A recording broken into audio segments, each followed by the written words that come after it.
Okay, we'll go ahead and get this thing started. Please, somebody tell me if I'm talking too loud or too softly. You guys can. I got you all muted right now, so if you want to chat that in, Michael's running that. We certainly want it to be pleasant. And we're going to do.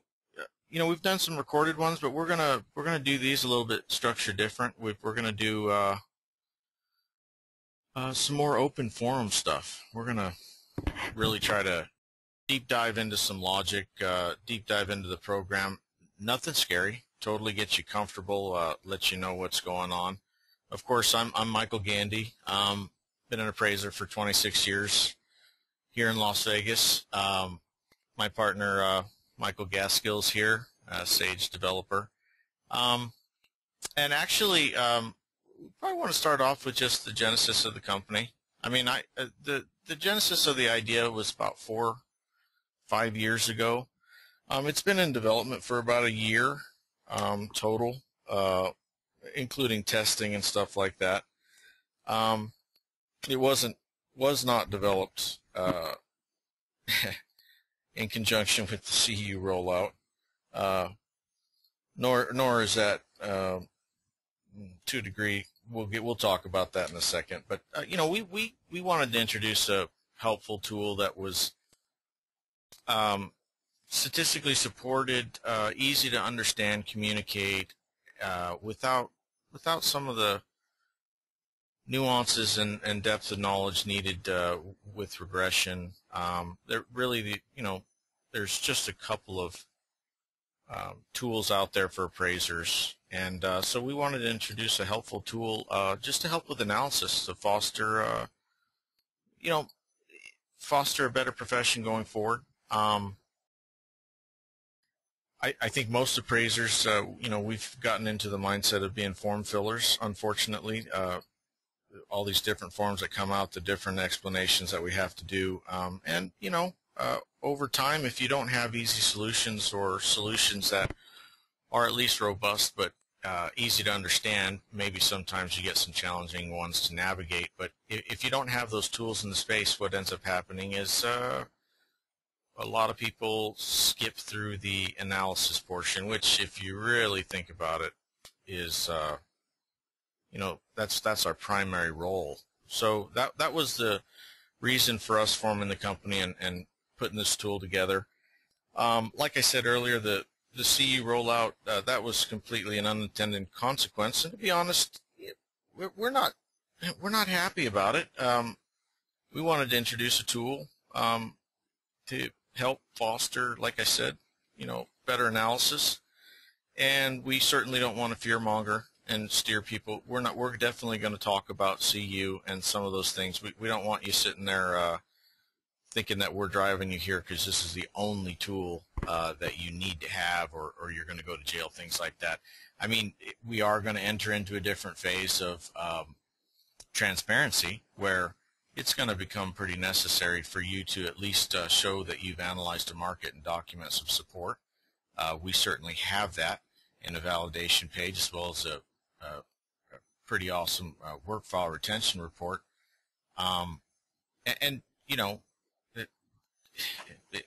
It's just it's a different phase of appraisal, and it'll probably be staged. At some point, years down the road, it won't be just that you analyze the market. It'll be validating the veracity or the credibility of your analysis. So I'm sure that this is just a creep that everybody's going to have to get on the train with, because just things progress, and just like all things, the appraisal profession is going to be no different. So really quick, before we get into too much, I'll go ahead and, of course, just go to the splash screen. So obviously you guys have all created an account. Just, real briefly, if you go to if you're logged in, I don't know if you are. If not, you can just follow along. At the account, there's a profile tab. This is where you put in all your information. Keep stressing this, to people to take a second and go into your profile. There is a validation page. It requires your your name, your license number, in order to be produced on that validation page. If not, you're going to have a big red banner that says unnamed. Then you got preference settings. Your data source, if you're fully mapped, which I'll show you that compatibility screen here in a second, but I'm certainly at the Greater Las Vegas Association of Realtors. You have a few preferences on how you want to treat baths. 3/4 baths, you can calculate them as a 3/4, or you can calculate them as a full. And that's, trying to be pragmatic. 1.75 bath, typically 2 bath. But we'll show you later in the stats tab where you can look at that data anyways. Solution strategy should be defaulted at solve fully. Trim 2.5. Trim 2.5 is a good statistical filter for the results. You can choose standard deviations, cluster size, percentage from the central point. Trim 2.5 generates pretty uniform histograms. You can certainly increase that inside the platform, inside the analysis. So it's just something to set up your defaults.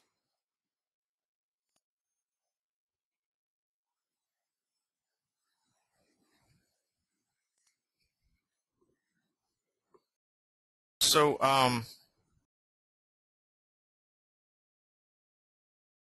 it's when we talk about this new push for statistical support, statistical analysis, it's just the fact that we're able to harness large swaths of data now.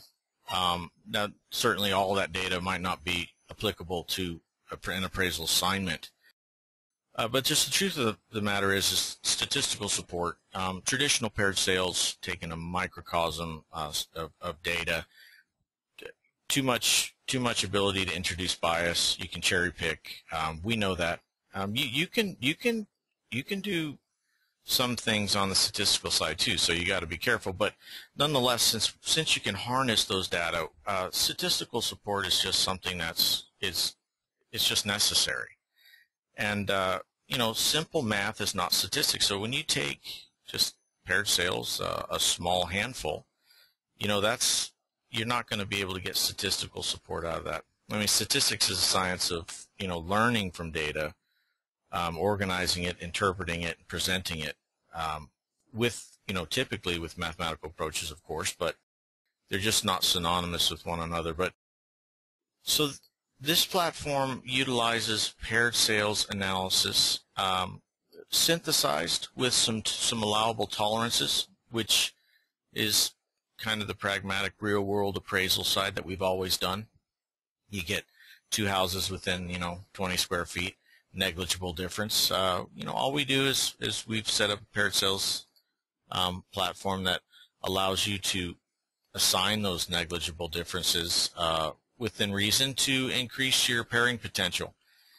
And of course, we also have synthesized it further with the iterative method, which after variables are solved for, the remaining variables can then be solved for by reintroducing the central points of value that were located, and the process continues, which the iterative method is a beautiful refinement tool. We typically recommend it. It's your standard default now. There's some functionality in there that we'll go into strategy-wise. You can solve once without going to iterative method. Occasionally, if you get a lot of noise in a variable that can't be explained, sometimes solving once is more prudent. Otherwise, the iterative method could spread that potentially throughout another variable. But it's a basic concept. It certainly was challenging for the logic points to put together. I don't want to let you think that it was just a simple thing in that. But all the logic sounds just basic math. And we do have analyze it statistically for you so that you get support. We're going to go in and, of course, you got your create analysis button. You know, the most important thing, we want to certainly move this along because we want to get to questions, is the collection of data. You know, we've had some uh, wonderful people call, send us some data. You know, when you're going to splice and dice though 10 properties and try to get statistical data out of it, it's just very challenging. So, you know, the collection of data is really, really important, and you kind of have to not be so set in your ways or have a micro subset. And a comprehensive analysis that would apply to your subject property does not necessarily, and nor should it be necessarily, just the small swath of data that you're, like, for example, trying to correlate it with your data on your 1004MC. Sometimes that's completely possible if you have a decent amount of data, but the smaller that sample size, you know, the typically, you know, the less supported the adjustments are going to be. I mean, the more robust your data set, typically the variances and the outliers get minimized. So you certainly want to be mindful of trying to use similar property types, reasonably similar utility, but you don't want to confine yourself. And this does not have to match your 1004MC exactly. So just remember, and we try to tell you to define your market area, the area, you know, within a reasonable proximity that people would look in that area. Define your type and design, such as one story or a two-story detached property, condo, townhouse, whatever, and pull all of that data, because you can filter it inside the platform. Why is that important? If you do it that way, you can continually increase or decrease, depending on the size of your sample, the filters inside the platform without making you go back and continually having to re-pull data. I mean, there's times if you get, you know, small samples, if you get a couple of wacky things that can't be attributed, variances that can't be attributed to something, it's just going to create a noise. So now the other alternative is you could clean every piece of data in your data set. And then in big data situations, when you're analyzing lots of property records, that's just not it's not pragmatic. I mean, it's certainly not reasonable to clean every piece of data. Now, if you want to, that's fine. The law of numbers applies, though, and outliers usually will get handled or drowned out, and the central points will still usually win the day. But the problem is when you start throwing in just a bunch of garbage into a trash can trying to make soup, it gets pretty difficult. I think anybody that knows or just thinks about it.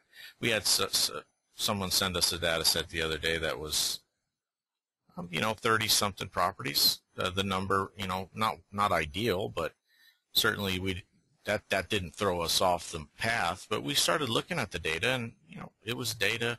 Sales price has gone from $200,000 to $1.8 million, and when you get that kind of a variance, you know, we ran it every which way but loose, and it's just not. That's just not a clean data set at all. I mean, there was much better methods he could have used. Then again, we were geographically restricted from, we were just taking what he was giving us. We didn't have access to his MLS to know what to look for. And, you know, we had to ask a lot of questions. So collection of data is really important. So let me just show you.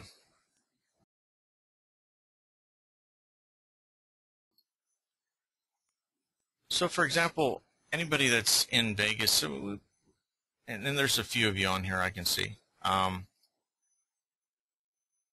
was just doing an appraisal in here. Now, I mean, what's the market area for, you know, I grew up actually right by this area, so I know it pretty well. Trust me, you're not killing yourself to define this area as the market area. But you know what? There's a tract right in here. It's old Lewis Homes. I can't remember the exact name, but you know, some people will just try to carve out that little area, and it's kind of like, you know, that's a subset of the submarket itself. When you're trying to do a comprehensive analysis, I'm not saying you want to rope in things outside of, you know, reason of your property, but you don't want to make yourself so restricted that you're getting continually 20 sets of records. Now, that's going to happen in the challenging ones, and we'll show you a couple of those later if we get enough time to get into them. It happens. If you have uploaded the general market data, hopefully at those points, you know, you might have to make some more commentary in your addendum, like a half of a paragraph, and just state, occasionally the sub-market data is just not going to be robust enough to get any kind of good data. And there's nothing wrong with defaulting back to more of the broader general market trends in that area, leaning to either side of the ranges that you have based on size, type of property. Of course, you still want to keep those type of properties the same. You don't want to be lumping in condos, townhouses, and all that with your SFRs. But if you're looking for support in the submarket so thin, you know, you can't just sit there and panic and say, well, I've got 20 sales and there's some problems in the data. Either you got to dig into that data, find those variances, and identify what variables should be created for those, or get rid of those outliers in some capacity, or you could jump back and start expanding your parameters and just make the case that, you know, the submarket was not reliable. There's nothing wrong with that at all either. Back to CU, I know that there's some people on the phone, or on the webinar, I should say, that are well aware of what's going on with CU. It's, you know, I have one of my lead appraisers from years ago is an analyst there. I have some friends there. You know, Fannie Mae as a whole, they're interested. Now, I'm not saying I know how this is all going to roll out at some point. Things take on a life of their own, but they're more interested in analysis. I know what the process is for dealing with the higher rated risk properties. They're going to make it to the desk of a live person. The robot kicks it off at some point and it goes to the live person. And at that point, I can tell you, if you're at least mitigating some of the issue up front by showing them that you're analyzing the market, the analyst is going to look at that versus the model. I mean, if you're analyzing the market, they realize that regression models, in most cases automated, are just as subject to problems as anything else. So they're just trying to foster, I don't necessarily agree with how it's rolling out, but they're trying to foster analysis of the market. And so don't be afraid of the boogeyman, but at the same time realize that we are transitioning into a different place in the appraisal space, that it's going to command transparency. And if you don't do that, you're either going to create a huge amount of problems for yourself, or you're going to get identified as someone that's not doing it. So it's just a matter of transparency. You're going to have to show that you're analyzing the market, and that's really the primary job that we should be doing anyways. So I'm going to go ahead and, is anybody, Michael, can you see if anybody's asking any questions?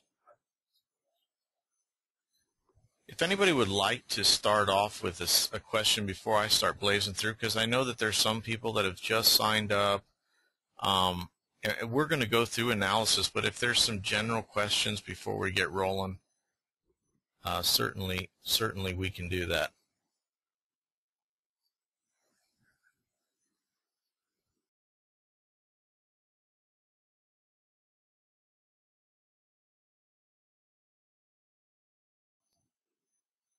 Okay, so I think if you guys want to go ahead and ask at any point, don't worry, we can address those. But for now, we're going to go ahead and we'll go ahead and define an area. We'll actually we'll go ahead and I see there's some of my peers here locally are on the line, which is awesome. So we'll go ahead and cut out from Decatur for now. We'll go ahead and go to, and I'm right now, guys, I'm in my MLS polygon tool defining an area. Now, to be quite honest, I believe, I mean, I like I said, grew up in this area. Now, does that mean that this house in this neighborhood is the same? No, of course not. I have a condo set, so.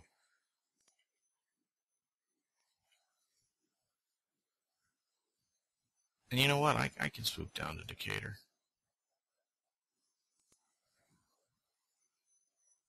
And all I'm doing right now is defining boundaries. I mean, I haven't looked up a property in here or anything, so we're gonna work this together. We'll just try to find actually we'll try to find a listing or pending or contingent. Okay, what do we got over here? 6505 White Swan.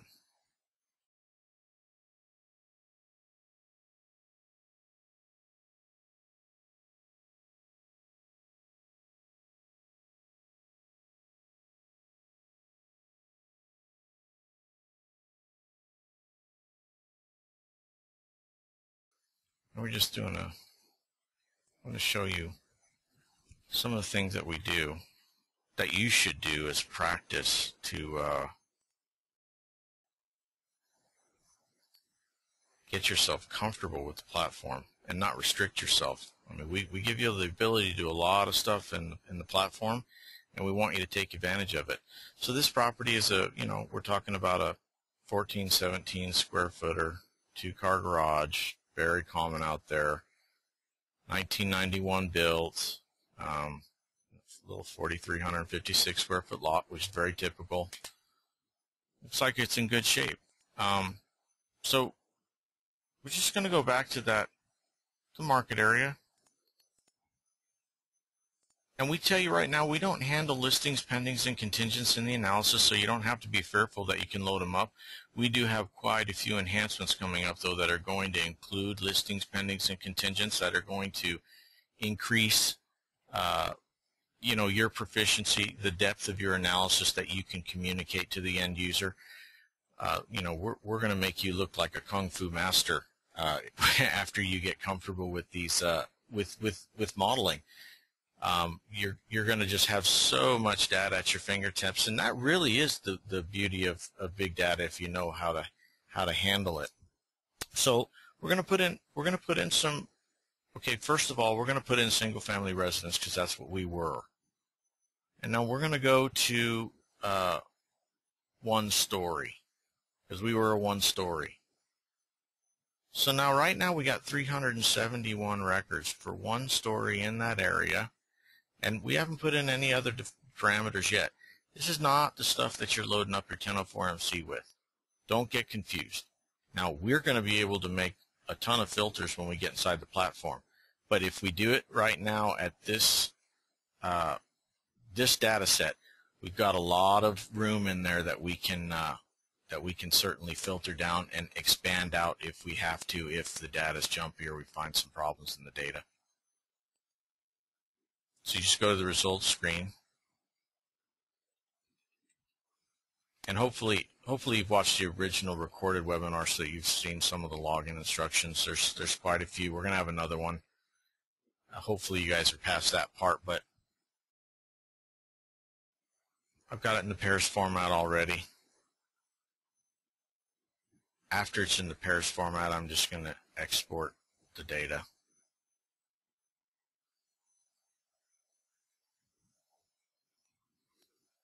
It's going to ask me where it wants me to.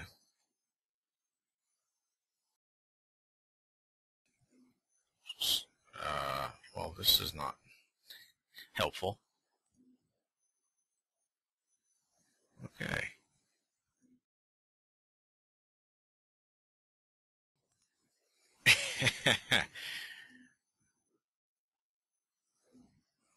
I'm not able to,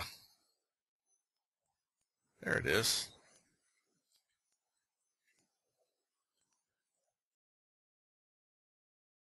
Our test.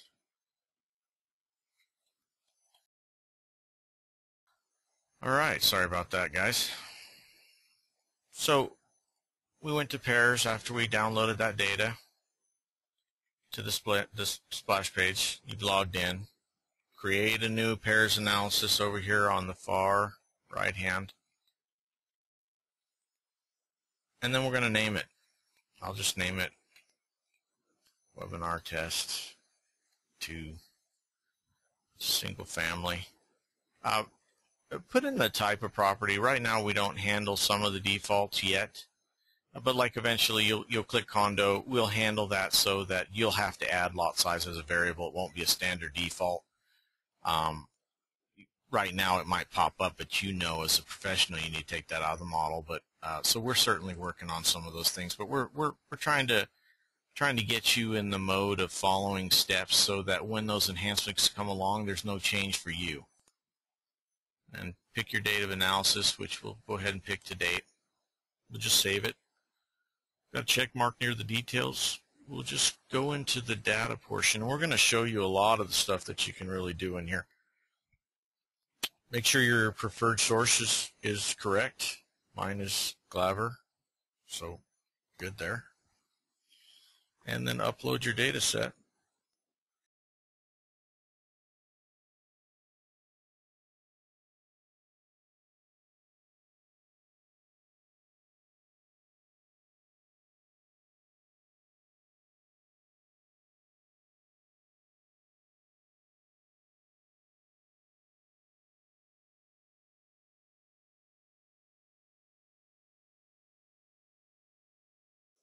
So of course now all the program has done now is we've normalized all the data. I've tabled it, indexed it.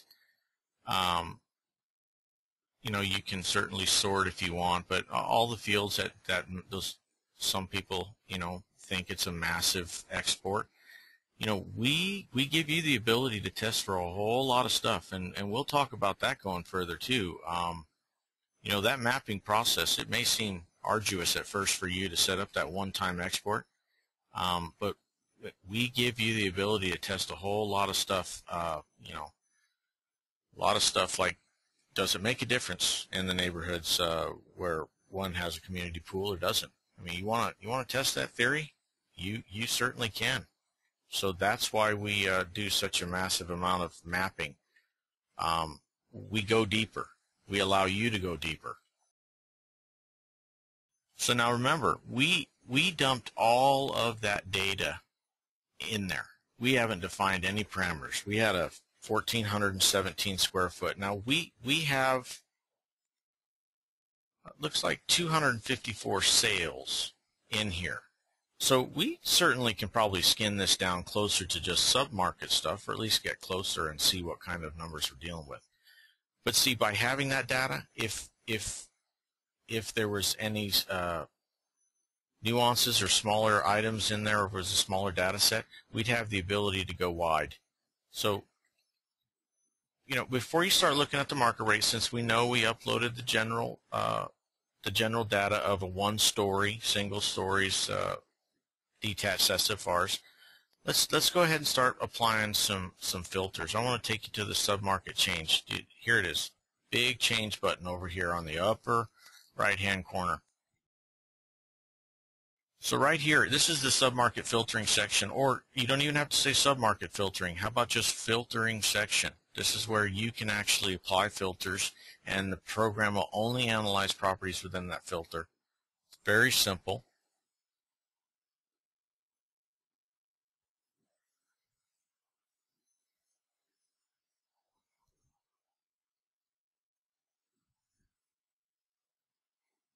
Now hold on. Walt just asked a question that we should address right now. So Walt just said, actually, sorry, Walt, in a good way. I'm not, yeah, it's a good question.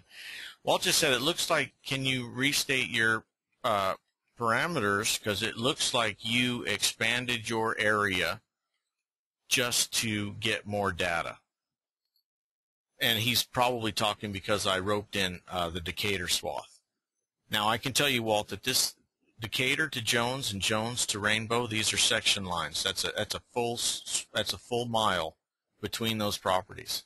Now let me just tell you what an automated regression program is going to do.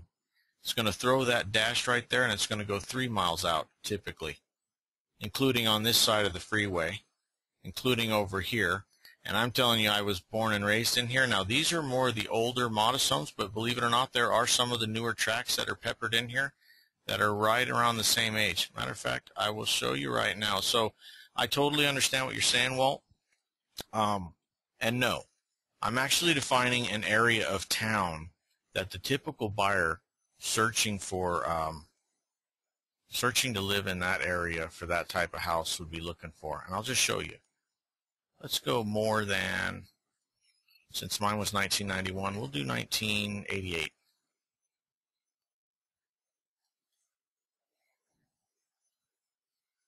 Now, here's the type of property we're dealing with. I'll get you another one.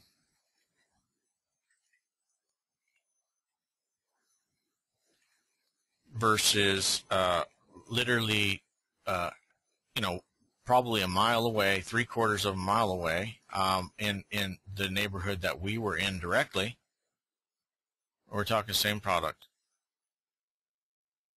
So this is a good question. I am so glad you brought that up, because what I don't want you to do, and what's not pragmatic, and you're not going to get, if you confine your submarket too small, you are not going to actually, submarkets are different, but they are still relative to the broader market, at least, cascading outward. So if you define too small, you're not taking into account the market dynamics that are also relevant in there. So this area is reasonably defined. I know I have a peer on here, Mr. Levering will probably agree.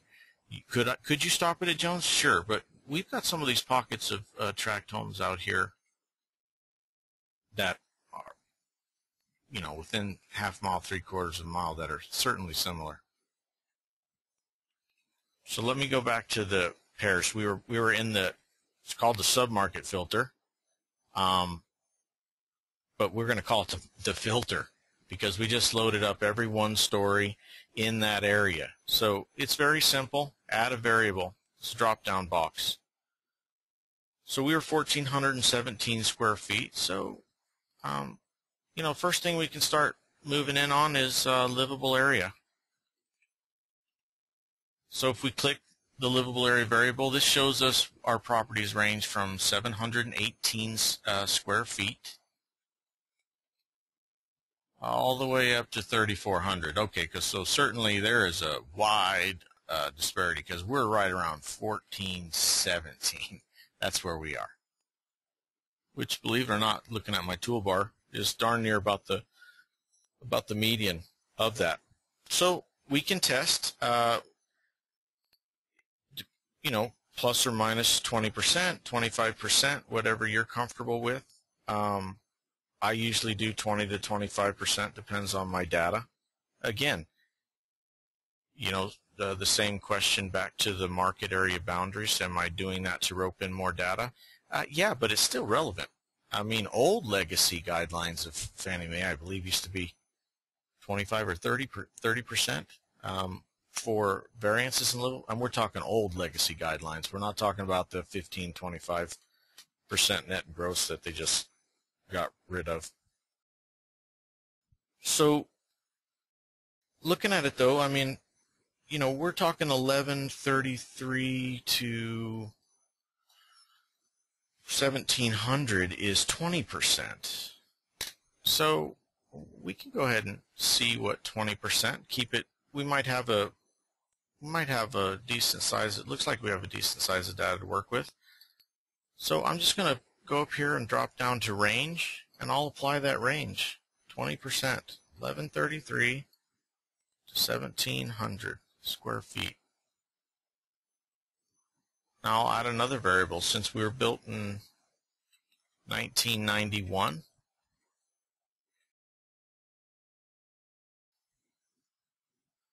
I could certainly do the same thing. We can look at drop-down value, drop-down box for age. You see 1955. Of course, that's the older homes, all the way up to 2005. Got 2001. Got a lot of 80s. You know, we're dealing with a 24-year-old house, so I'll go ahead and do just play around at 19. I'll do a 10-year, 1981 to 2001. Now we know everything was a one-story. We can filter anything we wanted to do right now, and I'll show you in the stats tab where we may jump back in here. Like I can tell you right now, guest house. It might not be in the data set. It just might be in the variable list or variable list. I certainly don't need it in there. So after you've made your filter ranges, we're just going to click Save. Now this analysis is going to come up only looking at properties within the defined filters. So we know guest house. There was something in there that was saying guest house, so we just filtered it out. So it's saying no solution now. 0 records because we filtered it out. So no solution or counterintuitive. We're going to take it out. Fixer upper. 0 in this data set. Fixer upper.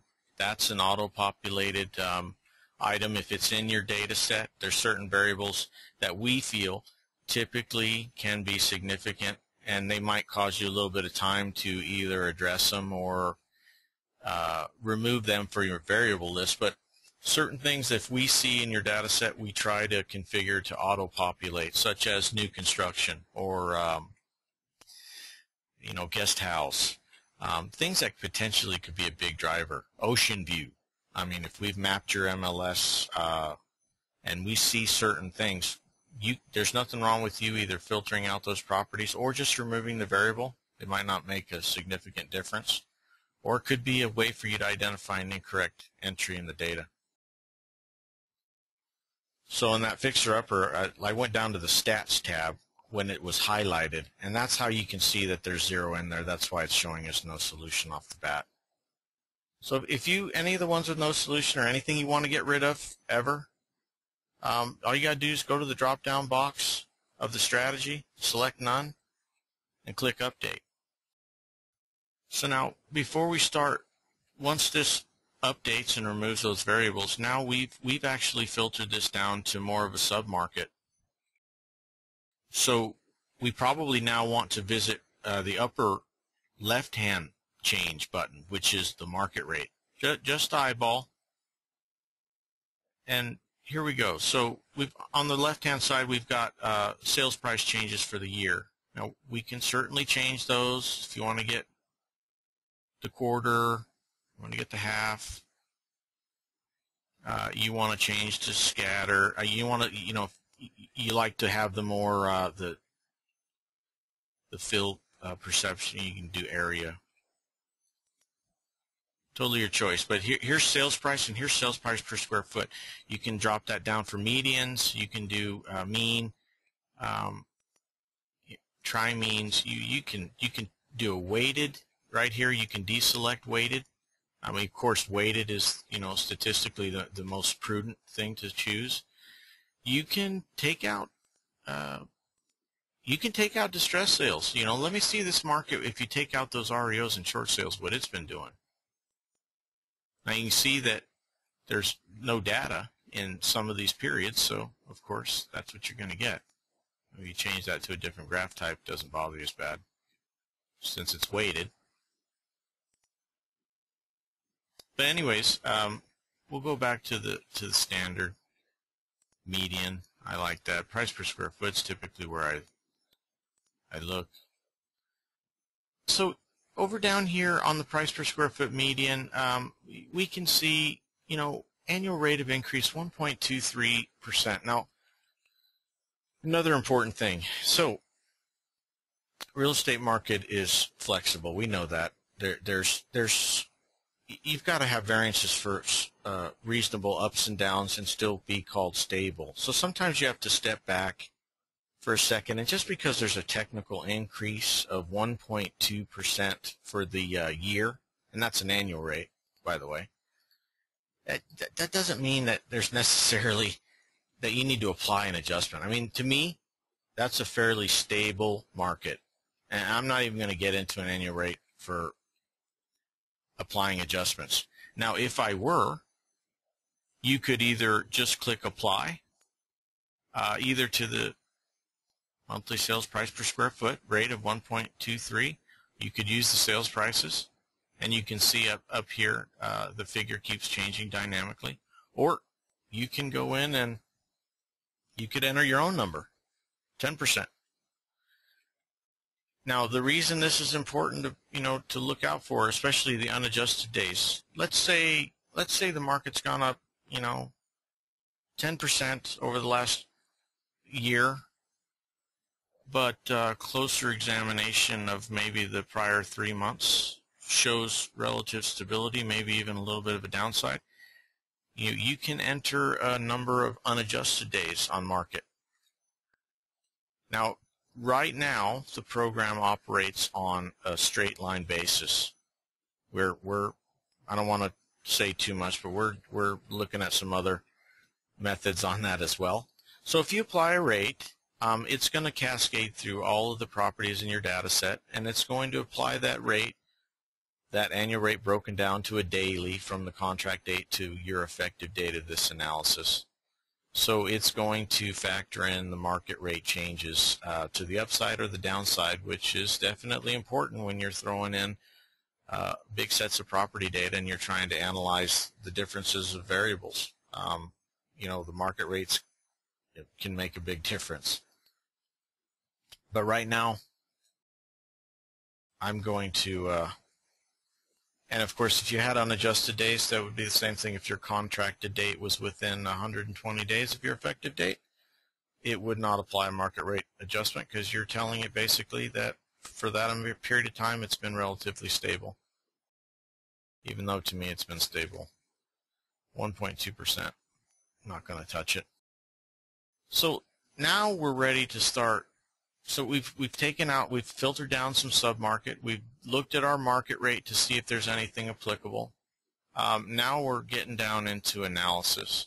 Now we have some standard default things that populate: bathrooms, livable area, garage bays, pools, distressed properties, and year built. And like I said, if we identify some other typically significant drivers, whether they be secondary or not, if we see some that could be big ticket items, they might auto-populate. There's nothing wrong with taking them out if you don't like them. So right now we can just start the variables highlighted. Now, remember, on my preferences that I set mine, my preference for bath, for example, as precise calculation. A 3/4 bath is a 3/4 bath. Now you can change that to, like Fannie Mae does, you can change that to a 3/4 bath is equal to a full bath. So that's your choice. So just because this number's here, which is not unreasonable, and we can certainly look at it. And so if you start looking at it, there's one record in here with 1.5 bath. Other than that, and this is a fairly, now that we filtered it down, we've got 50 properties. So this just goes to show you 50 properties in a submarket that's,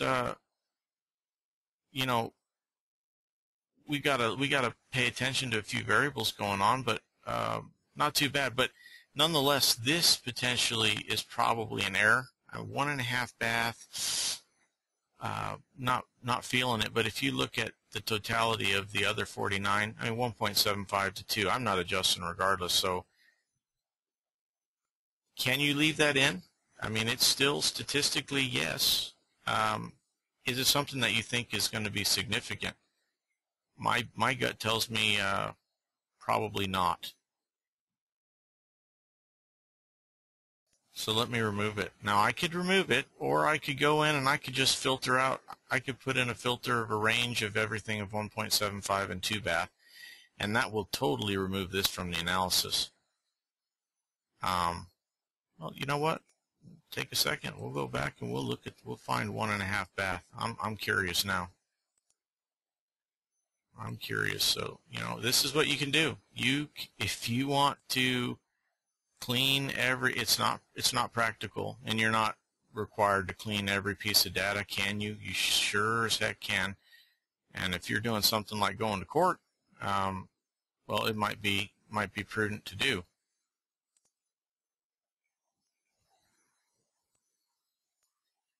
So I'm going to have to search for. I wasn't even going to do this, but we'll go ahead and play along. Look at that record. It may very well be an error.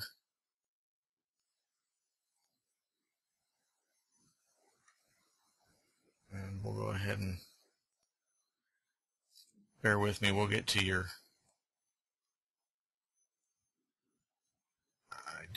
I'm not finding it that way. It might be 2 3/4 baths then. Oh, okay, that's what it is. There's no half baths in that data set, so that's 1.5, and because my preferences are set to be specific, it's 3/4 bath.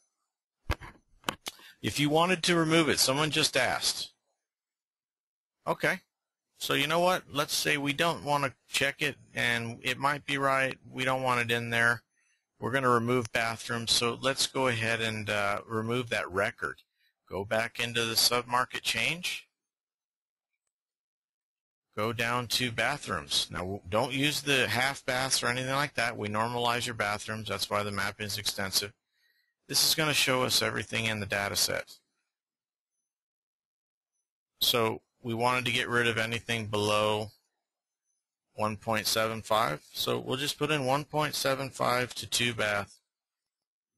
It's now only going to look at properties with 1.75 and 2 baths. Now that doesn't mean we're not going to get an adjustment, but like I said, pragmatically speaking, 1 3/4 bath, and we'd already removed it. We could add it back in if you wanted to. It may show an adjustment, but again, I typically don't adjust for a 1 3/4 versus a full-on 2, but there you go. That's giving you a full bath adjustment. So, of course, if you wanted to adjust for 1 3/4 bath versus 2, you'd take anywhere within that range and you would divide it by 4, because you've got a 1/4 bath difference. So you could statistically make a case that anywhere between 4,800 and 6,700, $1,200 to $1,600 for that 1/4 bath. Now, just because you can provide support, doesn't mean that it's necessarily realistic or pragmatic. That's your call. If you think that there is a difference in the shower stall versus the tub and shower, I mean, you can at least show support. So that's your call. Personally, for this analysis, now we've got all bathrooms are what I consider. Now here's the key though. Once in a while, even if you don't use that adjustment, you may want that in the model. It may provide some balance. So we'll get into that with collinearity. Sometimes there's collinearity in that variable with another variable, and it may be necessary. We'll go ahead and test it right now. We've got no solution on a pool. I know this area, it's pretty modest homes, but I'm sure that there's some kind of significance for a pool. So we're going to keep looking around. So I know this area pretty good. Yeah, the garage seems a little bit elevated to me. Now remember, we've skinned this down to 49 records, so we're getting pretty choosy. We can always back open those, and we did 20%, so we could always open that up a little bit wider and probably make it easier on ourselves, give us a little bit more balance, a little more data to work with. If we opened it up a little bit on the downside, a little bit on the upper side, Submarkets behave differently, but if you start grabbing equally from both sides of submarkets and other slightly outside, you're usually going to get, they're going to balance each other out. Now, so we've talked about the market rate change and the change dialog for the submarket filtering. Let's get into tolerance. So we have 2% in there right now. Now, basically, this is real world being a pragmatic appraiser. Negligible differences we don't usually adjust for. You may be someone that does adjust for 5 square feet or 25, and that's certainly your decision. But you get into an area where 1,480 or 1,417 like us square foot, you get a 1,390 and a 1,432 or something like that. Those are very, very small differences between the subject property. I a lot of times won't adjust. Maybe I don't do it on a percentage basis. Maybe I do it on 50 square feet. Is negligible to me depending on the size. This is a standard tolerance, and basically what you're allowing is you're telling the platform that everything, all the data that's within 2% livable area, such as 1,500 square feet, would be able to say to 1,470 or 1,530.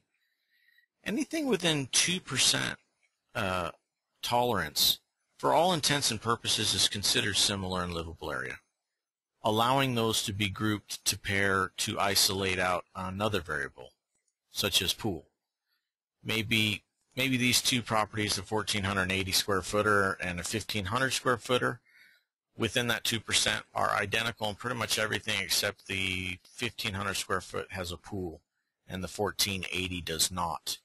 You're actually allowing the platform to say that's negligible in the livable area. I'll allow you to go ahead and compare those two properties to try to extract out the difference for the pool. Now here's the beauty of PAIRS and the platform itself. You don't worry about that tolerance either, because after the initial variables are solved for and the central points of value are recorded, those values for those variables are then reinserted back, and the iterative process begins where those tolerances are still addressed. It will still go back through and still address those tolerances and extract and record adjustments for them. So everything is accounted for in the model. Those tolerances are, if you make that, sometimes as a strategy, you'll open those tolerances up in order to increase your pairings on the onset. That's okay to do as long as it's within reason. Sometimes if you get very limited data, it may have to be extremely wide, but those tolerances are accounted for. And just to stop for 2 seconds, someone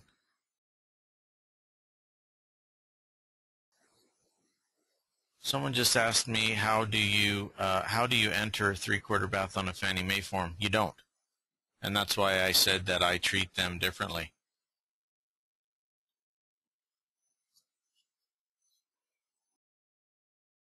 We're gonna have to give me 2 seconds here.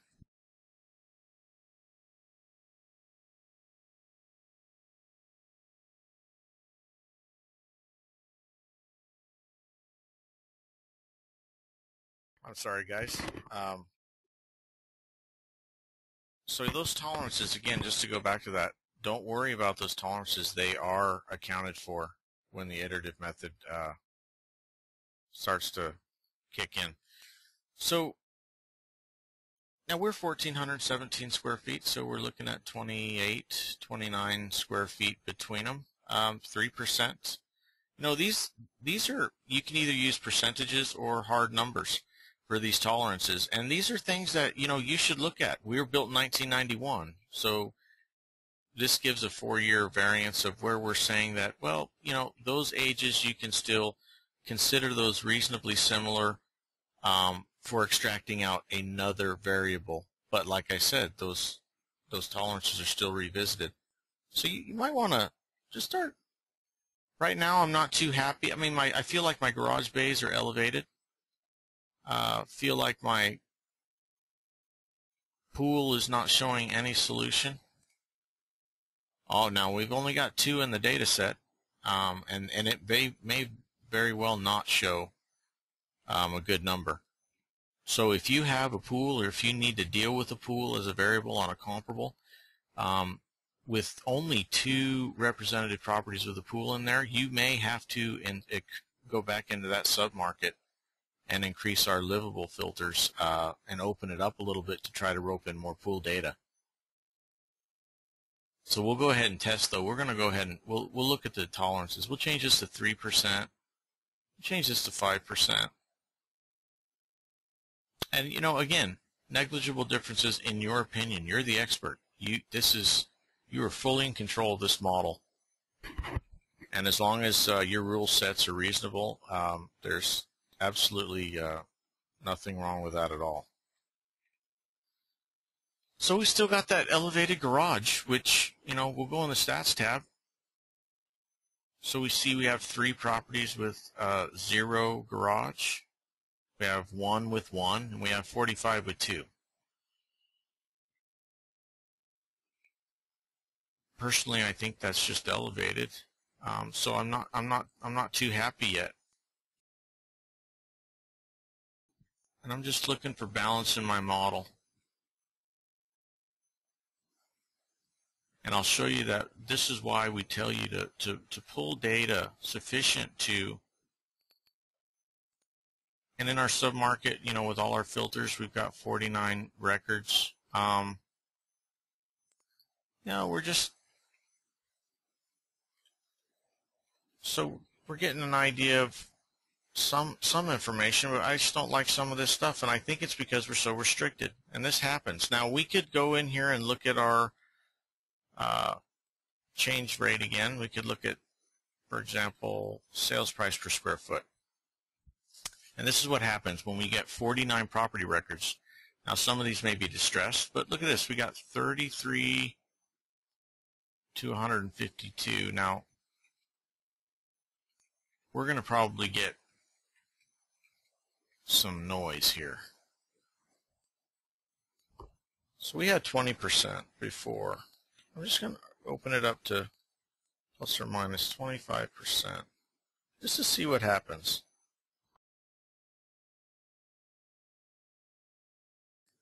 We're looking for balance.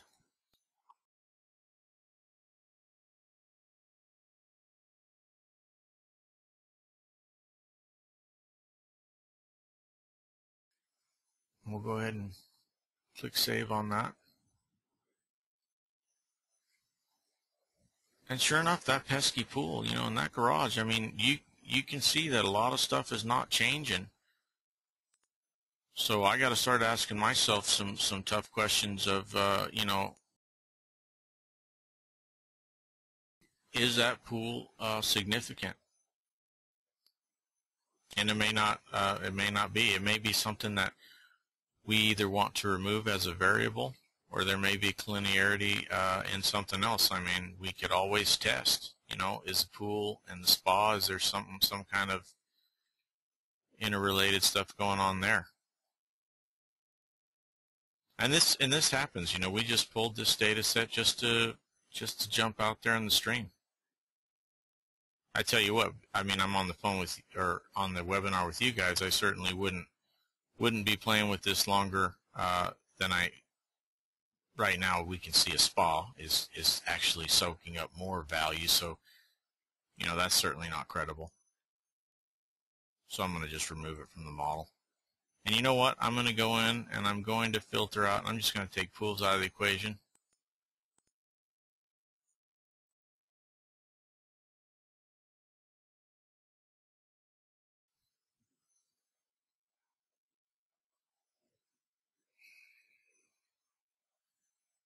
So of course there's no solution now. So we'll just take pool out of that mix. So now we opened up our parameters on livable area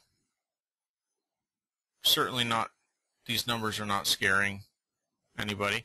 Yeah, that seems high to me, the garage bay, but again, you know, we can do a couple things. We can see where some of that difference is happening. A 2-car garage versus a 1-car garage on the median prices are 135 to 113. 1 car to the 0 car is 102. You can kind of see that there's some, obviously in regards to that garage base, that's correlating that, man, this thing is a big driver. So you've got a few things you can do. You can either filter your garages down, or, you know, go ahead and click here. If you look at when the variable's highlighted, of course, you can go down in here and we can look at, get towards our central points of data. You know, I mean, whether you like it or not, garage just might be a big factor there. I mean, I think it seems high, and I might play around with it. Let's see. Let's go ahead and, we've got 3 records.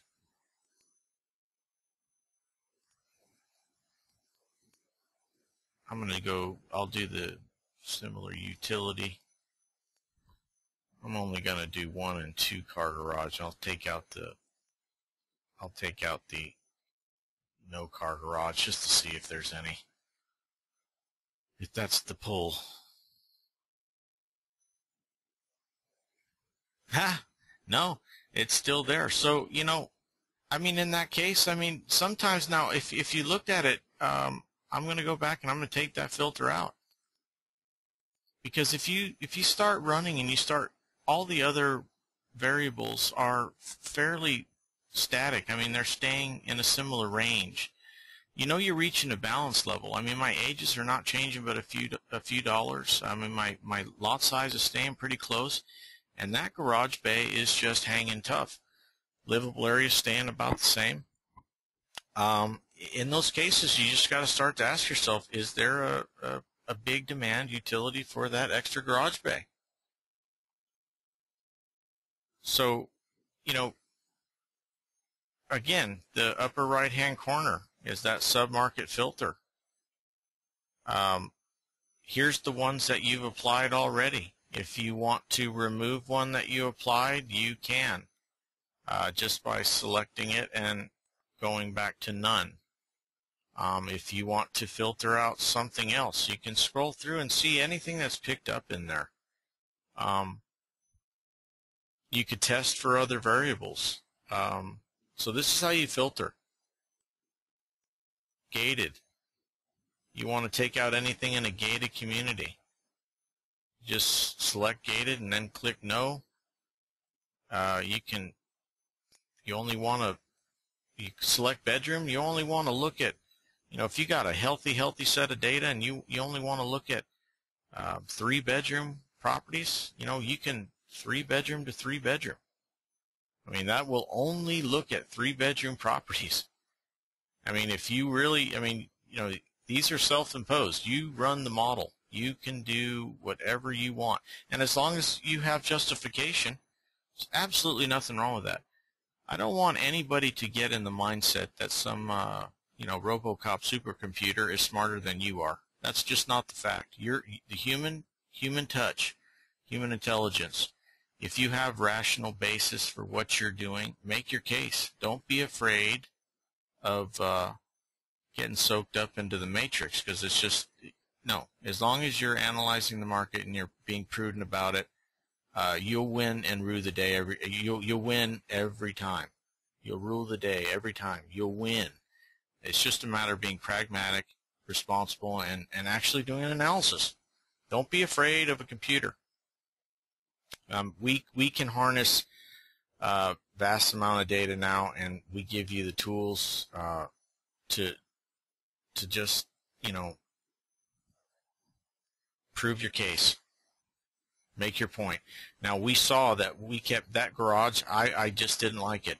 I tested about 4 or 5 different ways, and that garage bay is sitting tight. And when I was testing other ways, my livable area and all my other variables were staying in a very close range. So at some point, you're going to have to step back, even if it doesn't agree with your typical mindset of where you think variables are at, it's obviously making a difference in the market.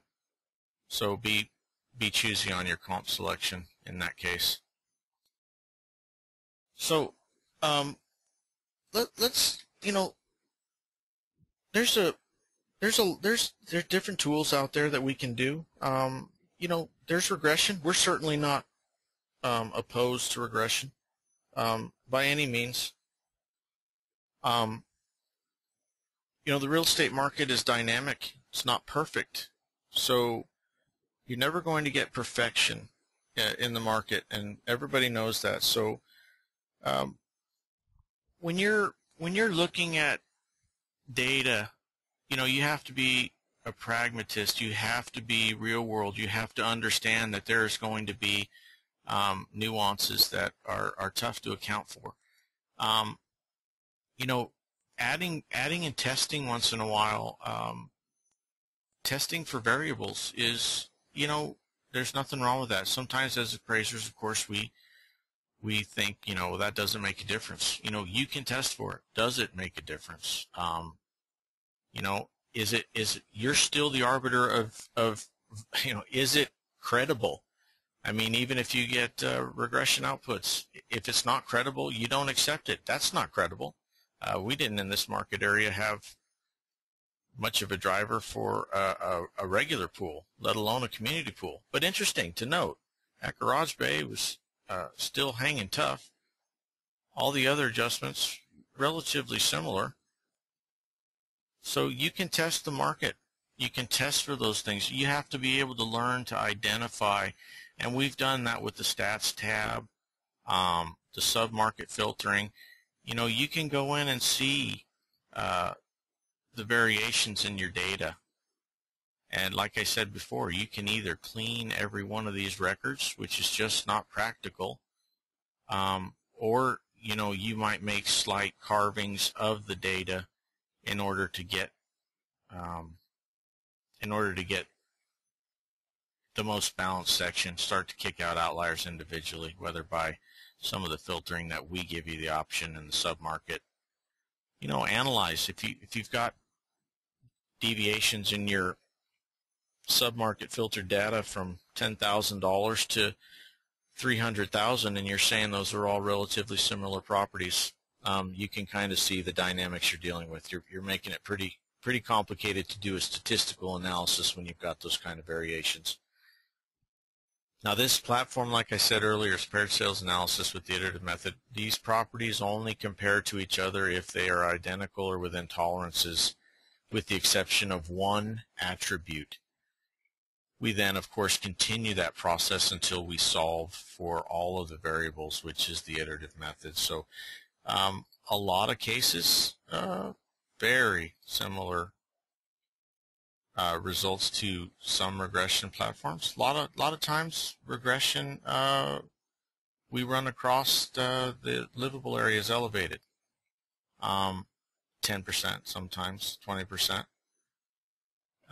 We don't have the arbitrary rules that regression does, confidence factors to maintain. We don't worry about the residuals. We're isolating variables. It's a different method altogether. So now this method is just as sound as that.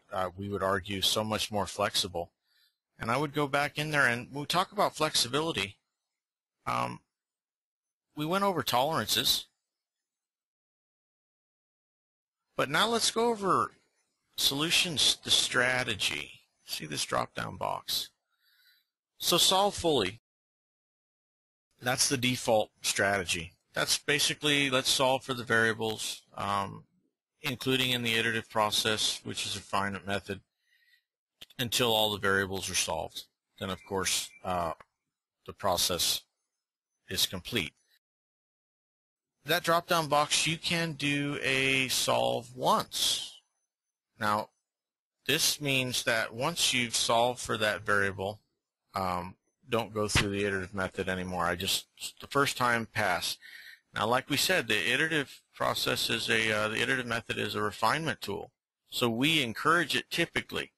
Now, occasionally you can test if a variable is picking up noise and it's crunching that through the iterative method by solving once. But again, by doing that, our livable area adjustment for this modest market on solve once, I don't like it. And that's kind of why we, now occasionally the solve once may render a more credible number, and like I said, that's just a function of another variable, and the iterative method may be producing something that's feeding into that and creating noise. But there's also another one where solve fully, but you see this empty box over here to the left, initial. Now this is a priming adjustment. So what you're basically, if you have solve fully as a strategy and an initial, and you enter an initial, let's say $50, you're just saying, you know what, my experience in this market, I hand tooled some paired sales here, should be about $50 a square foot. Now certainly our range is low to the high. $50 was certainly in that range. But let's say you're in a challenging data set or something and you want to prime that adjustment. Basically, you're telling the platform that in the first round, we're going to use 50 for livable area because that's what I'm specifying. Now, that does not mean that that's what that adjustment is going to end up being when the iterative process goes on, because it's still going to measure out tolerances and differences, and it's going to account for the other variables in the model. So let's go ahead and put in 50 as a prime. We're telling the program, hey, we think it should be $50 a square foot. So we'll put in 50 there, and we'll click Update. So this is scenario modeling. This is, you know, this is what I think it should be. Now, interestingly, with that priming adjustment of 50, you can see that building that into the model on the prime, that is, I mean, it still goes through the process and finds the central point of data. It brought it to $50.44. Now, don't think because those numbers were close, because I chose on purpose a close priming number, that's how it works, because I'll show you. Let's build in, let's say, oh, you know what, oh, let's do Bob Murphy's favorite number. Let's do $25 as a priming adjustment, and we'll go ahead and update. Now, the program's still going to tell you when you're wrong. I mean, it's just, this is an advanced strategy, though. So now we put in a priming adjustment of 25, and the program's saying, you know, hey, buddy, central points of data still coming up around $50.63. It's not even giving me a good try, but you can prime, and sometimes it makes a difference. I mean, now in this case, you know, we didn't like the garage bay adjustment. For example, you know, if we could try to prime it, say, you know what, 6,000 seems more reasonable to me. Let's start off with that and see where we end up. And if the prime sometimes can help, sometimes it doesn't make any difference at all. And again, when you're doing a priming adjustment in the first round of the process, you're starting off at the number you've specified. Now, here is another advanced strategy. So we primed that as the initial solve fully. So if we go to the strategy drop-down box, now let's get into real hardcore stuff. Usually I wouldn't do it on a garage bay. I did it a couple of weeks ago specifically regarding lot size in a custom market. I had a boatload of land sales. I pulled 10 of them. I made a small little comment in my addendum, and I built in $2.50 a square foot into my lot size as an adjust only. Now, when you do this, adjust only, you're basically telling the program that I've solved for that variable through another method, maybe the depreciated cost approach, maybe a hand-tooled set of paired sales that you're going to maybe discuss in your in the body of your addendum. Maybe you can say that, you know what, adjustments that we're recording, weren't credible in my opinion. Here's a more small micro set of data that shows the support. There's nothing wrong with doing that. You're in control of the model. You just need to, in this advanced situation, you're going to want to be able to support and supply where you came up with that adjustment. I just want to show you this. So if we do a $6,000 adjust only for this garage, what you're doing, and the beauty of it, is you are building that into the model. All these other variables are going to be impacted as if $6,000 is the garage bay adjustment. So you're not picking and choosing which variable to solve for. If you're choosing to solve for this one, and it's going to automatically impact all the other variables by that stated amount. So this is getting more in your advanced, but like I said, certain times when you have maybe in the land, your pairs method is not credible in the land, or it's showing you something excessive. You can solve for the land. Just go to lot size, put in the amount, and put adjust only. But now look what happens. So we just updated that, and we solve for garage bay. And again, this is what happens when you get into kind of a balanced situation. Now, we undershot that garage bay. It didn't tweak out livable area too bad, but that's because we isolate variables. The garage differences, looks like our lot size went up some. Ages definitely went up some. But nonetheless, if I had a data source, either by cost or a small set of paired sales, I could disclose that in the body that I built it into my model and that this is the most credible number, because at the end of the day, I'm still the professional and the expert, and I still have many tools at my disposal to support myself. But the rest of my model has been impacted by that number.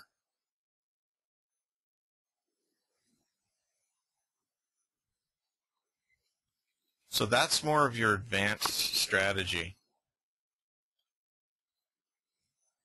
Is there anybody that would like me to unmute them that maybe has a mic, wants to talk? Or I'm looking at, we're getting some stuff flying in on the chat, and Michael's over here answering. Yeah, clicking and clacking, answering. So I want to kind of, we've gone through an hour and 15 minutes, and I don't want to not give people a chance to talk about some of the things that that they're interested in, as far as maybe they're complicated. Maybe I ran through something too quick. I know I was getting some nasty grams to slow down from Michael. So yeah, if anybody wants to get a chance to talk or type a question, please do, because I want to get. So this is modeling at its, I mean, it's just awesome. I mean, there's so much functionality you can do that you can't do with other platforms. I mean, scenario modeling, adjusting only, of course testing variables, that's quite commonplace, but there's a lot of power that you have here at your disposal. And of course, you're not going to use all of them at first. Is there a learning curve? Yeah, sure. But I assure you that the more data you get at first, that's fairly correlated, you're going to be able to play in a pretty nice environment. Now, you're going to get some challenging ones that are lower sets of data. I'll go show you some. That, you know, I don't want to discourage you that smaller samples are not going to possibly render good results, because I'll show you one in particular. Mark is on, levering. How are you, buddy? Here's 14 properties, and one of them's actually a listing, so I just uploaded my listing. But Mark would know this area. It's Silverstone Ranch Townhouse. So it's an attached property, gated community, with a community golf course. Literally no data, or no similar properties outside of that market area for miles. So here's a challenge. You're going to have 13 property sets. Now I keep showing you that more, law of numbers applies. The more data, the better, which happens. But nonetheless, if the data is correlated, we'll scroll through here, you can get good results. Now, so smallest property is on the bottom, the biggest is on the top. We just sorted, and we'll look at, we'll scroll over to sale price. And where did I pass that? Well, we got sales price per square foot. Did I pass my sales price? Sorry to make you guys' eyeballs go crazy.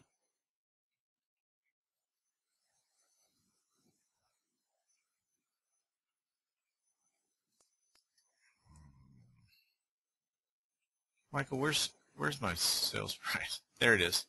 No, that's not. Yes, it is. So my highest to low, so here's obviously our listing, but so the largest one, 198,000. The smallest unit, 160. So not scary. $38,000 between them. There was 300 square feet. So kind of some correlation there. Now let's look at this. Golf view. So 13 records again, so 5 of them all on the golf course. So we've got, you know, definitely not scary, but looking like some possibly a challenge. I mean, livable area, you know, there's definitely 340 square feet between them. You got 5 on the golf course, but it's very correlated data. Now, this was all of the data in that Silverstone Ranch townhouse community. Actually, I'll start over because you see I've done this analysis, so I'll just, and I'm afraid if I reload the data, that will, if you click reload the data at any point when you go back to the data screen, reload the data just clears out your analysis and lets you start from scratch. That's sometimes necessary if you've gotten down in the weeds or you've lost your place.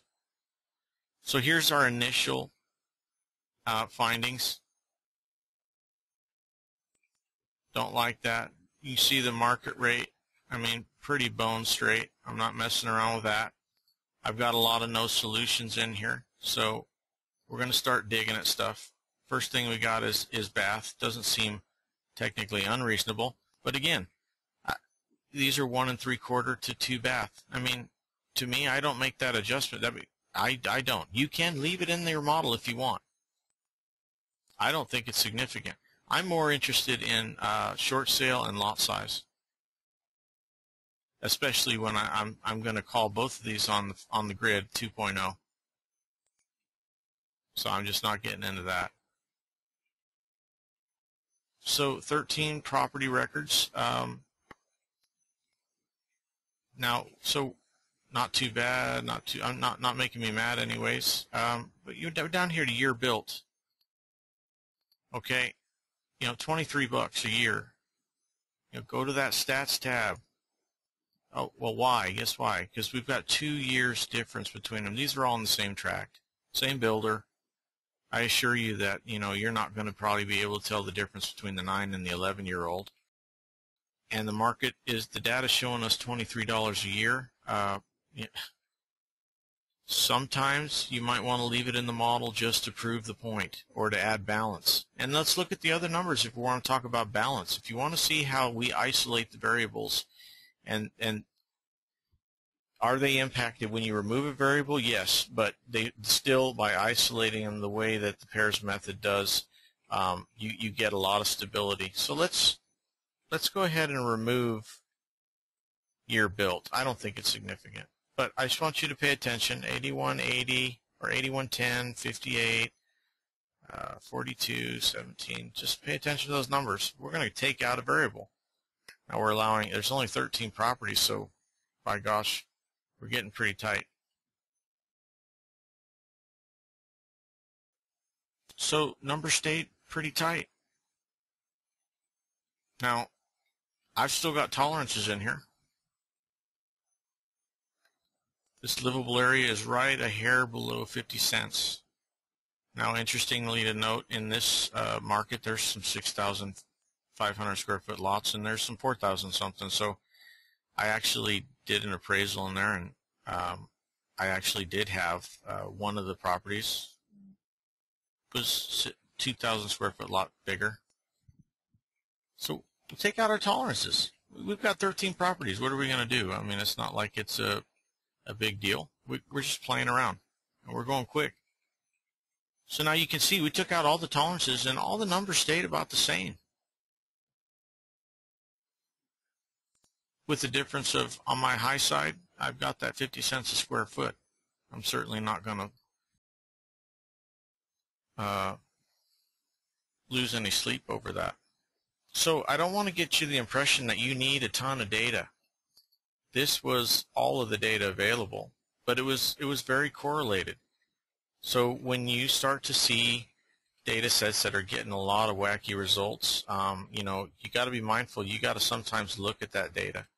You got to look at the very low ones and the very high ones and see, you know, did a celebrity own this house, or it had an underground pool or something. I mean, there's certain things usually that can explain why those variations are happening. And if you want to go through, and I assure you, make fields in the data, you can open up your data file that you pulled and put it into Excel and make a column header for remodel, for example. You could go through every one of those records and mark all the properties that were remodeled with a Y and all the ones that weren't with an O.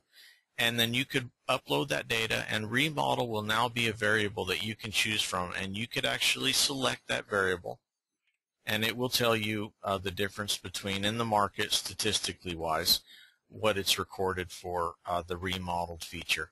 So there's a lot of flexibility. You can go through and clean it. You can go as deep dive as you want, or you can be practical, understanding that there are going to be some nuances, but the main part of the analysis is going to be accounted for. And at the end of the day, you're the expert. You're supposed to validate the credibility. It doesn't matter what method you use. So if you don't see something credible, at least in this platform, you have the ability to manipulate the rule set. And as long as they're reasonable, again, that's also a function in statistics, testing hypothesis. I mean, if you end up balancing your model, I assure you, there's absolutely, it's totally, you know, valid. It's just a matter of finding those places. So I solve for these variables. I mean, 13 property data set. We solve for 5 variables. I mean, if you look with the iterative method, you know, is a wonderful tool. Remember, 13 properties, and in the third generation, 38 pairs to derive this number. Now, this is an interesting thing for people to understand, because they say, well, that's not possible. You have 13 records. Yeah, actually, the equation is 13 times 13 minus 1 divided by 2. So believe it or not, there's a total potential pairs in the iterative method of 78. So it solved 38. So 13 variables. Or 13 properties, excuse me, we solved for 5 variables. And pretty good numbers, but highly correlated data.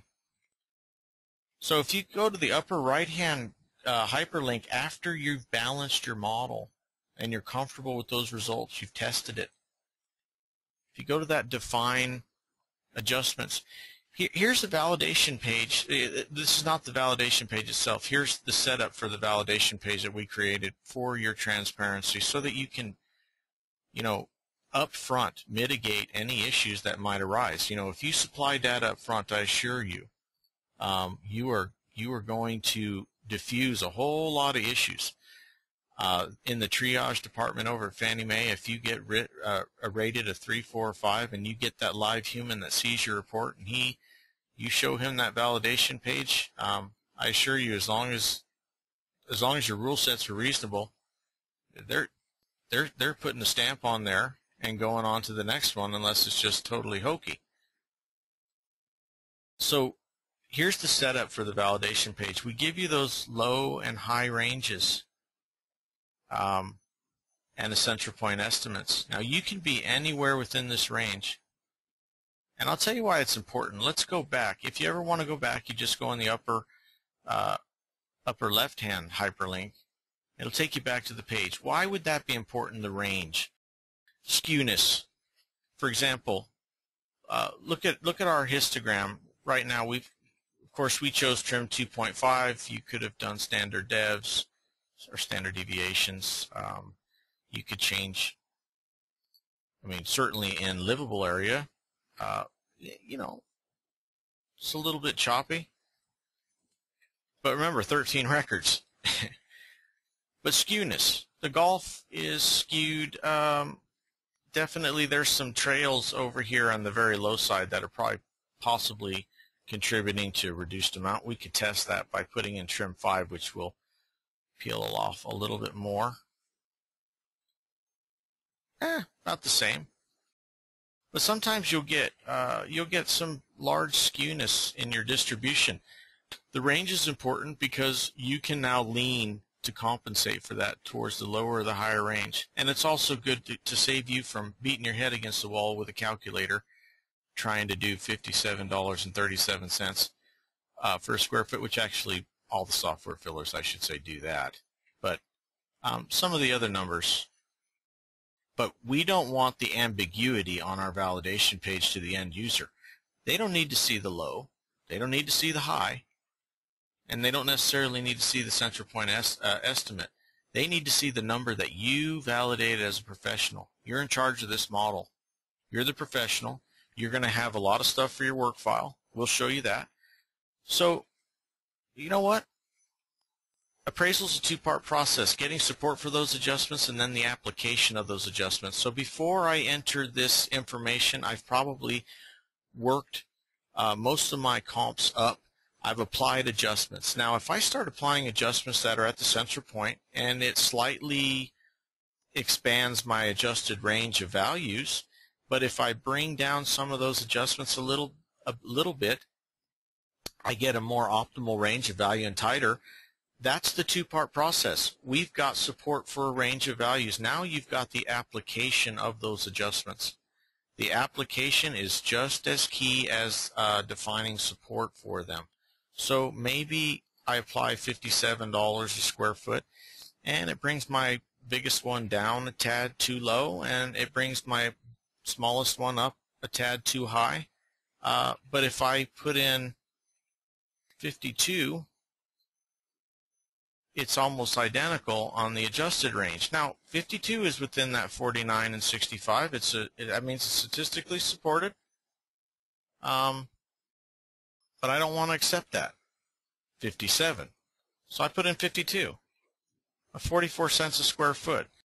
You know, it's obviously a negligible difference, but 50 cents a square foot, 2,000 square foot lot, it's $1,000. It's not unreasonable in that market to go to 4,000 to 6,000. So I'll round that to 50 cents a square foot because I don't like doing a lot of calculator stuff, and I don't want to play around with 44 cents a square foot. I mean, there's a difference between perfection and precision.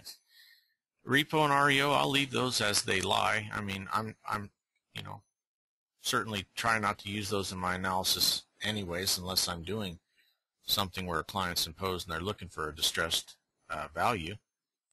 And again, on my golf view, I'll round that to 85. Maybe it worked the best on my on the direct application of the adjustments.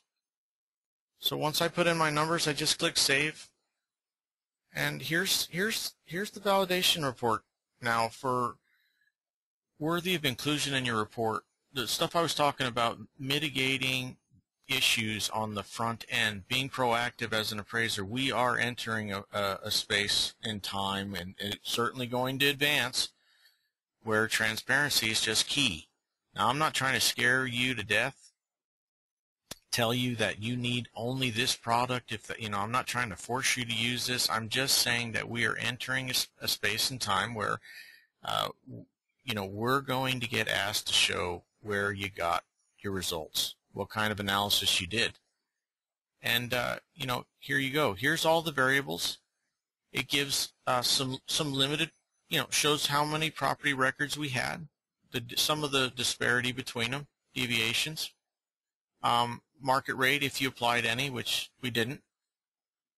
Gives some small histograms of the outputs, and there's our assigned number. Now it doesn't say the range low or the high. What it does say is at the bottom, it's an analysis model. You're in control. Appraiser has assigned an adjustment value to fit within the calculated range derived from the statistical model. These adjustment values are statistically supported in the market area and only validated if the value falls within this defined range. Now that takes the ambiguity out of that. I'm talking about, you know, you don't need an end user coming back to you and say, well, you know what, you gave me $15,000 on that pool. If you'd, you know, it's a refinance. You had a high range of 17,177. If you'd have put that in there, you know, you don't need to deal with that. If that 17,000 is truly supported, you're going to do it regardless. It doesn't matter if, because it's a two-part process: support for the adjustment and then the application part.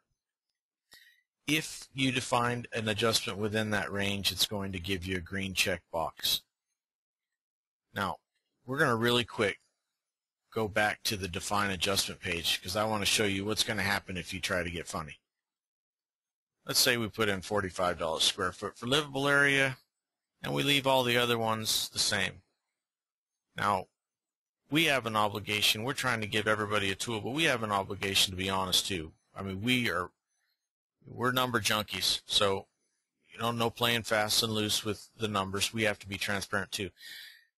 In this case, I entered a number outside of that adjusted range, and it pops up bright red. You know, green means go, red means no. And at the bottom, it now adds a comment that an unsupported adjustment. This analysis includes one or more variables not supported. Now that may just simply have been a mistake on your part, but you know, you're going to look at this page before you capture it and put it in your report anyways. Hopefully you're putting it in your report. I don't see why you wouldn't. It's going to dispel a lot of issues that you potentially could have. You may not have any issues, but trust me, if you have that in there, you're letting them know that, you know, that you've got some ammo in the gun if they want to play. So let's go back to that define adjustments. Take it out. But I want to go back to, and any hyperlink to the left or the right always takes you back or goes forward. I want to do one where we solve only, or solve only, adjust only.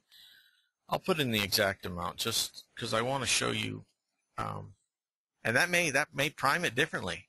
It did. It took out some of the adjustments because it was such a small data set.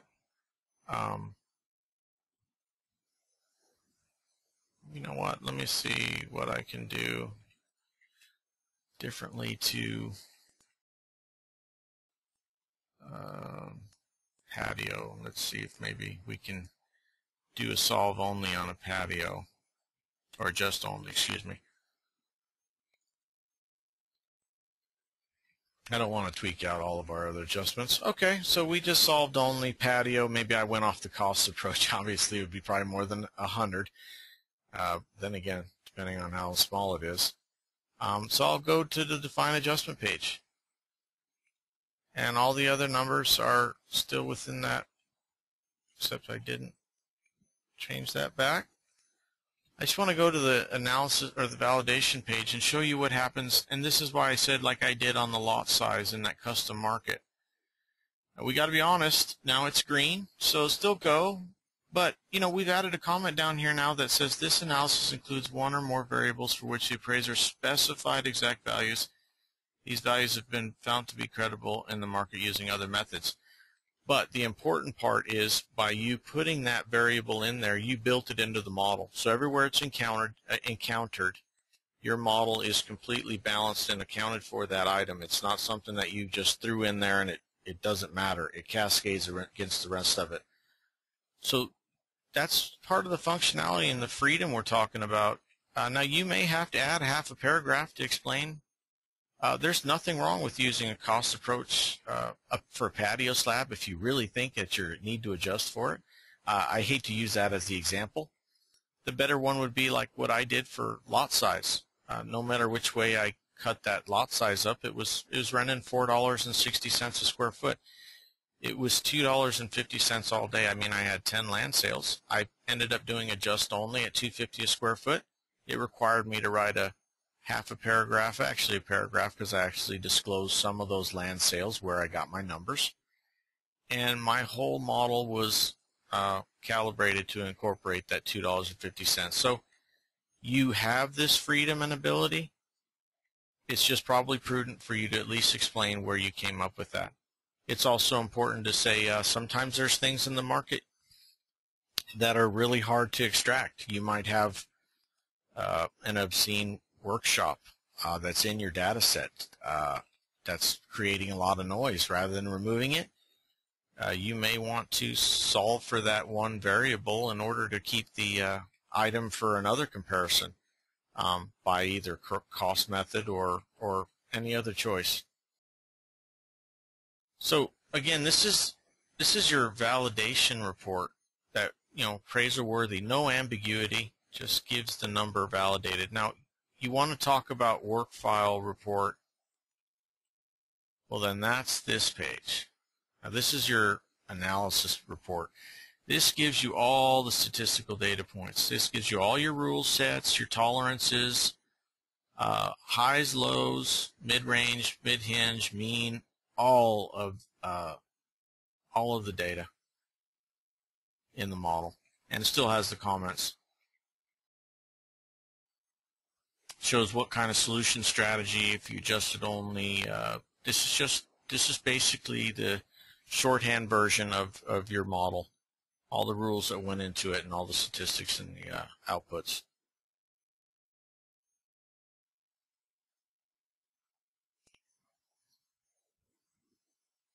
So, again, I don't want anybody to be nervous technically with CU or worrying about the robo computer. What I would rather have you do is to accept the fact that is there a lot of appraisers that have been doing a ton of analysis? Absolutely. Is there a lot that have been skimping? Absolutely. It's unfortunate that you get down to taking 2-3 hours to type a report in some cases of things that are really insignificant, and the one primary significant part gets skipped over a lot because, to be honest with you, it is difficult to extract comprehensive analysis on adjustments or data. And really the only method we've really had is regression. And like I said, we're not opposed to regression, but regression is certainly a method and an equation based with confidence. I mean, it's a statistical thing that takes some education and learning. This is a different method, renders extremely complementary results in a lot of cases. Of course, we stand by the fact that it's better with flexibility and functionality. You're in control of this model, and it's easy to explain. Paired sales analysis to derive central points of value, which are then used to solve for the remaining variables that didn't solve the first time. It's just that easy. And it's something you can understand, an end user can understand, and that's the beauty of it. So is it challenging in some small data sets? Absolutely. But so is everything. Every method you use in those situations are going to be. So I'm gonna look and see if what is generation? Perfect question. So all of these 13 properties, since it was a small data set, solved in the third generation. So generation this is how you should think of this this word. First generation would be the paired sales. you find properties that have one difference, and then you measure out that one variable. That's generation 1. It solves in the first. Now let's say generation 2, we take the central point of value located between livable area, and now we can apply that adjustment into property number 5 that had 2 differences between the properties. Now we can plug in the difference for the livable area and solve for that one remaining other variable. Now that would be the second generation. Now let's say property number 7 had 3 differences, and we've now solved in generation 1 for livable area. We've now solved for generation 2 for the other variable between that one, and now we can use those central points of value to again solve in the third generation for the last variable. If all we're doing is algebra, x plus y equals z, or r plus x plus y equals, if you interchange those variables after you locate central points of value, you are actually all you're doing is that you're able to extract out the differences between variables to find out what their impact is in the overall scheme of things. So that's a great question. The iterative method, we came up with the generation concept just to avail you of potentially, the further down the trough it goes, you can understand that the data set may be challenging. There may be some wide variances. You may want to look at more data, rope in more data, things like that. Can you summarize once more the difference between the initial versus adjust only and solve once? Okay. So again, initial versus adjust only. So like I just explained to you about what's a generation, let's go back to the pairs panel. So in the first generation means 2 properties were identical right off the jump with one difference, or identical or within tolerances. They solve in the first generation. Now that process continues even though we solve for livable area. As we keep applying those central points of data, the extracted adjustments, and solving for additional variables, there's always small variances that are still in there that get measured out too and get attributed to the variable not being solved for. Now, in the initial situation, if you still have solve fully as a strategy, you're doing what's called a priming adjustment. You're saying that, in my opinion, this is what the adjustment should be or is in a realm of. Now, why is that important? Well, first of all, if you have sometimes a challenging data set or there's noise in your data set, you can give you can give a kickstart to that variable with an adjustment. In the first pass, it will use your number. Now remember, it still goes in the iterative method, so it's still going to test your hypothesis. Basically, this is statistics. All we're doing is testing hypothesis. Let's say, for example, if Michael said that, garage is only $5,000, and that's my hypothesis. I'm telling you, that's my experience, blah blah blah. At the end of the day, I don't care what you call it, priming adjustment. You're testing a hypothesis. Now, we said 5,000. It still came up with that 8548. Actually, it was a little bit. It changed it a little bit, as you can see. So that's just a way for you to occasionally, if there's noise in the variables, let's say, for example, some properties line up and there's one in your data set that you haven't cleaned out that is there's no way to attribute anything other than one variable in the variance of those sales prices because you haven't cleaned it. Maybe it's an extensive remodel, maybe it's been burnt by fire, and it's going to create noise cascading through the recorded adjustments. You could sometimes offset that by doing an initial adjustment.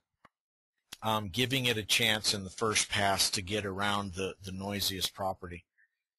So that's solve fully. Now adjust or solve once. You're basically saying that once the first pass that it solves for the variable, you don't want it to continue through the iterative method and refine the adjustment. Remember, the iterative method is a refinement tool. It still measures out those variances in between tolerances, and the further you go down the trough, the more refined it does, because the numbers keep getting plugged back in, and you're smoothing out the errors in the data.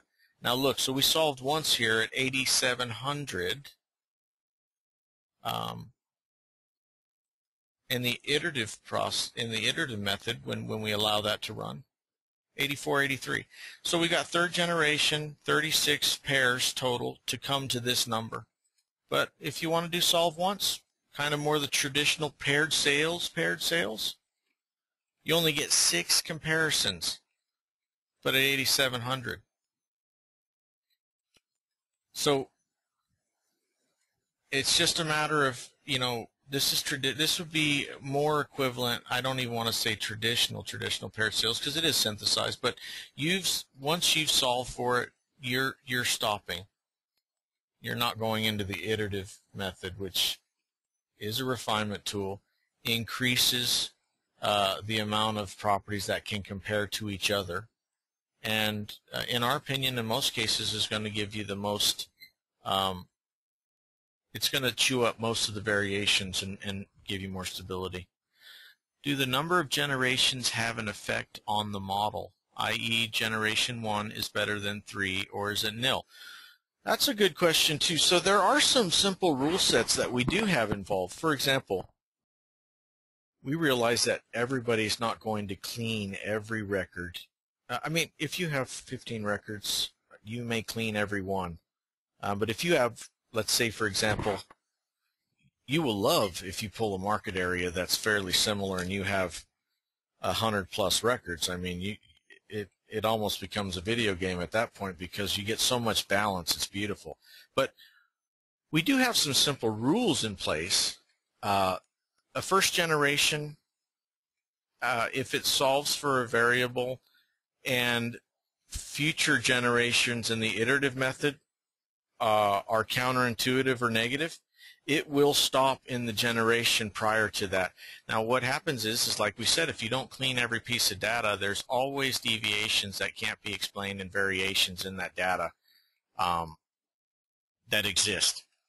And sometimes that gets tossed around in the variables and actually creates a lot of noise. So is it, I don't want to say that it's better. Personally, the iterative method is such a good refinement tool. I mean, this is generation 1. So is it the most pure as far as paired sales? Yes. Is it the most refined adjustment at the end of the day? No, I would think that third generation would be the more refined and more stable and statistically supported adjustment because there's so much the law of numbers. We've got 36 comparisons here versus 6. So that's a good question. A lot of people would like to think that there's more credibility in the first generation, and that's not necessarily so because the iterative method is such a good refinement method with paired sales. Remember, this is a multi-faceted approach, and these methods are complementary, extremely so.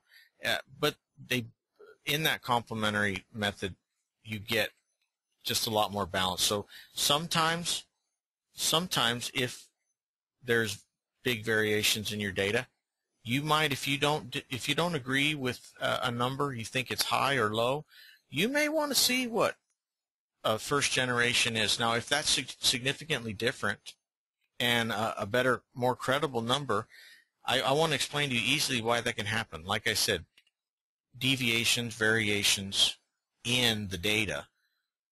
When you go further down the trough in the iterative method, it gets chewed up. Sometimes, though, it gets thrown into one variable just because that's how the data tables and indexes. So Occasionally, if one variable is picking up that noise in the iterative method, sometimes solve once may render a more credible number.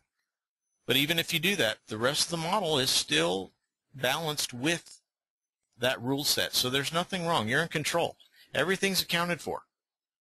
If you alter one item, it's still built into the rest of the model. Will I be including an explanation of the terms that we can include in the report? So, okay, so that's a good question. You know what? Yes, we're going to do one. We're going to put it probably on the resource page or something. We have at the bottom of this page, good thing to note, our analytics come from Google, so this program functions best in Chrome. It's a free browser tool. If you haven't used it, you'll love it. Get Chrome. Chrome also, right now, our PDF and Ping are not completely functioning yet, so we don't want you to use that. We don't want you to print right out of your browser PDF. You seem to lose a lot of the clarity. So if you get Chrome, go to they have a web page screenshot. It's at www.webpagescreenshot.info. It's a free tool. If you go to the beginning, and before I talk about the question, I haven't forgot, you know, you can go just kind of copy the area all the way down to the comment that we do have, analysis model, or the manual adjustments. So I think the comment that you're saying that you're wanting is to pertain to the actual method, and I understand that. So yes, you know what, probably by Monday we will have one on there that basically you can communicate. I have a blurb in my report that says it's paired sales analysis synthesized with tolerances and the iterative solving, but we will make one that explains the process. And for you, the user, all you need to know is the paired sales method, match pairs, whatever you call it, paired sales. I always said paired sales analysis, match pairs. We record all of those findings, find central points of value, and then the iterative method uses those to continually, just like algebra, solve for the remaining variables that haven't been solved for, addressing the tolerances along the way. So we will definitely, we've been asked that 2 times on Friday, so we will definitely make sure we get one in for you within the next couple of days. If anybody has any more questions, I really apologize. I know there's so much we want to cover. We don't want you to be scared to death on CU. We want you to engage. This platform, we firmly believe we have lots of enhancements to go forward to. Some other tools we're going to throw in to make you better, but there is just absolutely no more functional platform out there that's this easy to communicate or understand. Now, there's a learning curve with anything, but I don't want you to get scared at all. It's a situation. If you get those challenging ones, sometimes you have to step back, figure out, are you in a case where you need to really lean heavily on more of the broader market, the general market, if your sub-market is not great. But with the functionality of scenario modeling, all those things, you can get SPSS for $1,800 and spend half a day every time you want to do an analysis and accomplish some of the same tasks. Certainly, we have patent pending on our product because it doesn't do everything the same. So we're just proud of the product, and we did not, you know, the CU is coming. We didn't develop the product for that, but nonetheless, we certainly want to give the power back to the appraiser to you know, to dispel some of the myths that we don't analyze the market, because you can analyze lots of data. You can do a lot with it in a short period of time and be confident in the end results. So I'm going to let you guys go. We got 2 of these webinars a Saturday. Starting next Saturday, though, it's 7 o'clock a.m., not Pacific Standard, not not 9. But we're trying to do that to be friendly with our East Coast people. And I apologize. This was supposed to be a 7 o'clock, but it went out at 9. So you can come back either as many times as you want. You can engage in the model. If you get questions, write them down. If you want to email support or you want to wait for the webinar, by all means, send the question right at the beginning. Say, hey, I want to make sure we can look at one of my data sets together. In the admin panel, I can jump into your data and we can play with your data, any which way right here as a group. I want to do this as open forum type stuff where you guys have an opportunity where we can handle these things together and I can get you comfortable in a very short period of time. Like I said, once you pass through the dojo, you're going to be a ninja at this platform in a relatively short period of time. Doesn't take a whole lot of time, and it's never difficult to understand. We don't remove outliers. You can manage those in the submarket filter. Those data points happen. We take the purist mentality. They happen. You deal with them. Is there a reason for the variation? Should you create another variable to identify? We're going to probably keep the free trial going for a little bit of an extended period of time. Why? Because we want you to engage. Listen, I've been an appraiser for 25, 26 years. I appreciate my profession, appreciate the people in it. Nothing's free. At some point we're going to charge. But it really would be exciting to see people start to engage in these kind of analysis, and it would be better overall for the industry. I'm not saying anyone here is bad at all. Don't mean that at all. But the more we can shore up, and you know what, this can't be automated. So Big Brother can do all they want on the big computer. Nothing's going to beat the human intelligence. You control this model. Statistics at your fingertips, and as long as your rule sets and data sets are reasonable, that's all that matters. And if they want to knuckle up and have a problem, well, go ahead. You've got the data. So don't be afraid. I don't agree with the mentality of just keep doing what you're doing. Well, if you're doing a lot of analysis, that's true. But we are entering, I think everybody can at least admit and honestly say that we're entering a space where us as appraisers are going to have to be more transparent on the results. We're just going to have to do it, or we're just leaving the door open for us pulling our hair out, asking for revisions. Where'd you get this number? Where'd you get that? Whereas if you show them this up front, you deal with most underwriters just like I do. Most underwriters are going to be probably afraid to even pick up the phone and talk to you if you throw this at them. So, and it's insightful. I mean, sometimes you're gonna find that the things you think are reasonable are a little low or elevated.